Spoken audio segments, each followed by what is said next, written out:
Showbiz fanatics Alden Richards and Miss Catherine Bernardo abay may permiso ng ilabas unti-unti ang mga katot. Bago tayo magpatuloy sa ating updates for today's video, nais ko po muna magpasalamat sa lahat ng mga legit viewers, subscribers at ang lahat ng mga legit na nagmamahal at sumusubaybay sa lahat ng ating mga updates.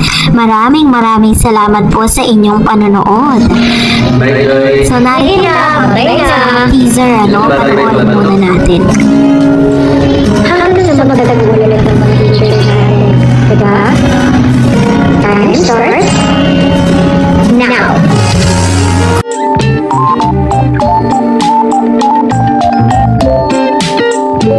Umani nga ng positibong reaksyon mula sa mga netizen ang ilan sa mga teaser na inilabas ni Catherine Bernardo, Alden Richards ng kani-kanilang mga team.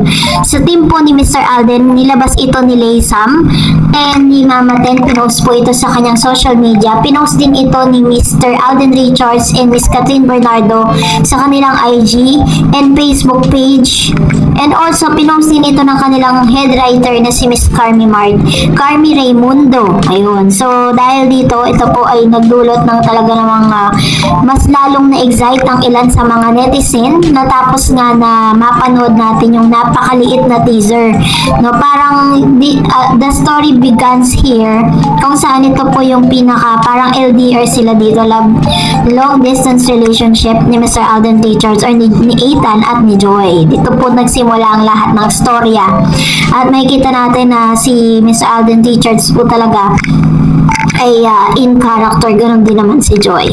So, pero alam niyo po ba na mas may nakaka-believe at mas nakaka-kilig at exciting na balita patungkol sa bagay na ito dahil even po ang ilan sa mga showbiz insiders nagsasalita na din sila. Kumbaga parang nabibigyan na rin sila ng chance. Panoorin natin to.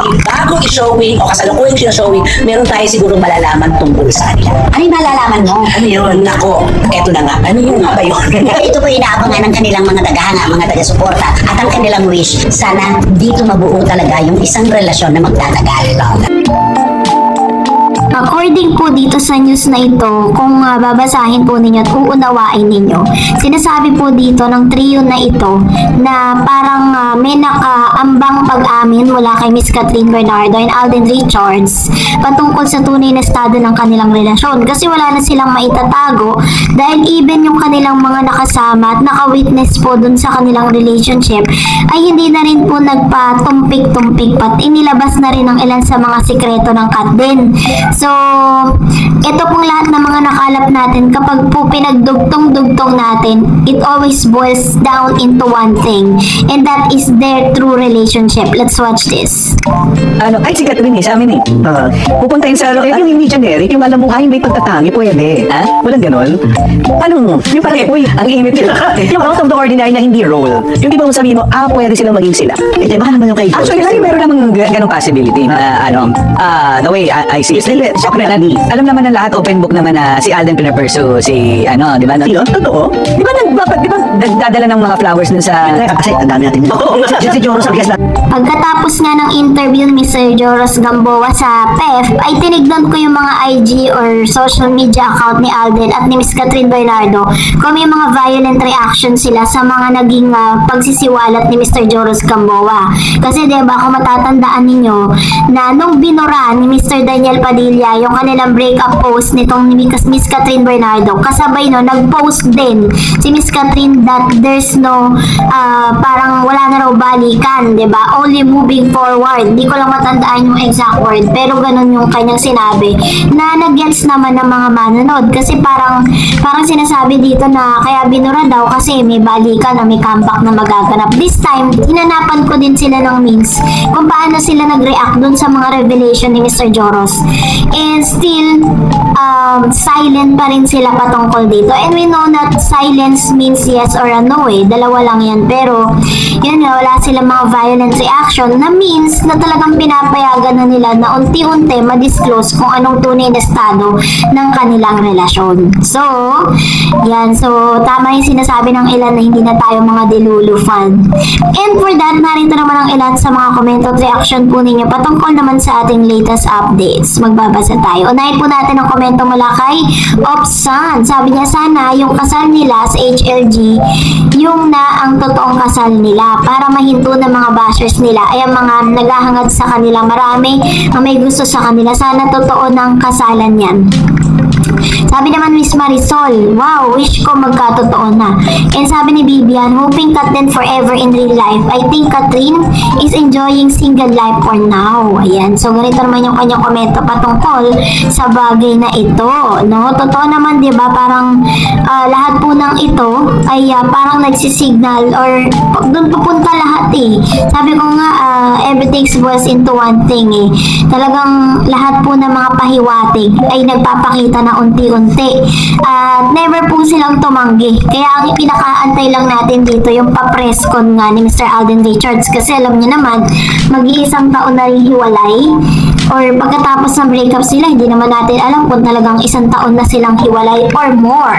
Kasi doon lang po sila umamin eh, nahiwalay na sila, diba, ni Mr. Daniel. Sabi ni Miss Mami Shiberji, hi Ma'am Dars and all the supporters of Katden. Oo nga Ma'am Dars, trending na naman yung pinost si Don Robert. Marami na naman mga ag-aabang. Ay nako, ilang tulog na lang, October 5 na. Mag-promote na sila Ma'am Dars. Upload ka agad ha. Ang ganap nila sa October 5. Sana mag-guest din sila sa Family Feud Ma'am Dars. Si Mas Katrin nag-aabot din ng tulong kay Doc Willie Ong. Trending sa ibang Katden fans. God bless everyone and God bless Katden. Ilang beses ko na po narinig yung balita na yan na parang nag-aabot daw ng tulong si Miss Katrin Bernardo kay Doc Willie Ong. Pero wala naman po tayo nababalitaan gano'n kasi well in fact si Doc Willie Ong po is wealthy family yan, kaya nga po tumutulong siya sa mga Pinoy eh. Kung wala po talagang pera yan, di yan makakapunta ng Singapore para magpagamot.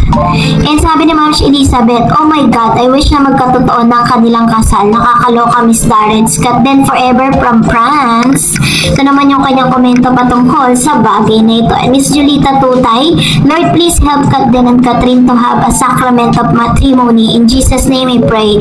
Amen. Ayan, napadasal naman po si Ma'am si Jolita Tutay. Ano? Dito po sa mga nakita natin. Inaabangan ko nga po eh. Kasi di ba parang ilalabas po nila yan eh. Yung pinaka-cover photo niyan with Katden. So, wearing a parang pangkasal, di ba? Wedding ang kanilang tema kasi nakakita po ng bridal car. Doon po sa kanilang location. Kaya naman abang-abang lang tayo sa kanilang mga updates at mag-antay lang tayo ng kanilang pinaka-latest news. Pero kung nagustuhan mo ang video na ito, huwag mo kalimutang mag-like, mag-share at mag-subscribe at i-follow mo na rin ang aking Facebook page, Dareds TV. And also, I have my TikTok account which is Dareds TV. Pwede nyo rin po akong i-follow doon. Thank you for watching guys. God bless everyone!